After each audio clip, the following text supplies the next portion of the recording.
حضرت علی رضی اللہ تعالیٰ عنہ نے فرمایا، اپنی جوانی کے دھوکے میں مت آنا کہ یہ عنقریب تم سے چھین لی جائے گی۔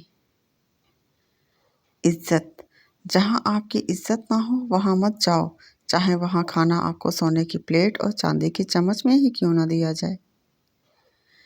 وہ لوگ کسی کے نہیں ہوتے جو دوست اور رشتے کو لباس کی طرح بدلتے ہیں۔ حضرت علی رضی اللہ تعالیٰ عنہ۔ ایک آدمی جو 50 سال کی عمر میں دنیا کو ایسے ہی دیکھتا ہے جیسے وہ 20 سال کی عمر میں دیکھتا تھا، تو اس نے زندگی کے 30 سال ضائع کر دیے۔ توبہ کا دروازہ کھلا ہے، اس سے بڑی خوشخبری اس دنیا میں کوئی نہیں۔ کثرت کے ساتھ لوگوں کو بار بار نہ ٹوکا کرو، ہر بات پر نہ ٹوکا کرو، نہ ہر وقت سمجھایا کرو، کیونکہ اس سے دشمنیاں پیدا ہوتی ہیں۔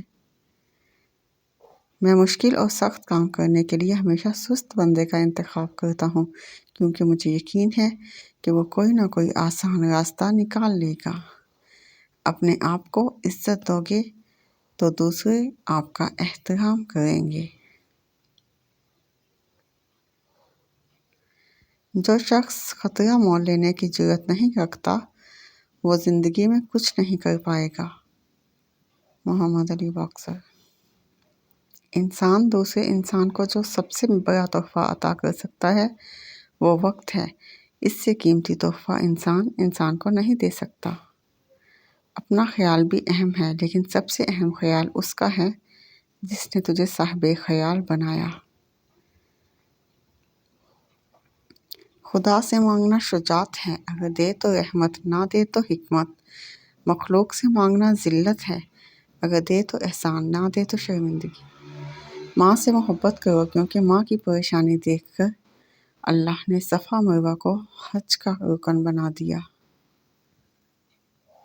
جسمانی امراض پرہیز سے جاتے ہیں اور روحانی امراض پرہیزگاری سے۔ انسان کی روح کی اصل کیفیت غم ہے، خوشی ایک عارضی شے ہے۔ علامہ اقبال۔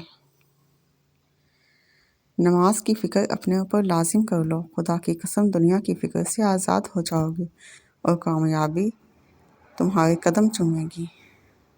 سب سے زیادہ جاہل وہ ہے جو گناہ سے باخبر ہوتے ہوئے بھی گناہ کرے۔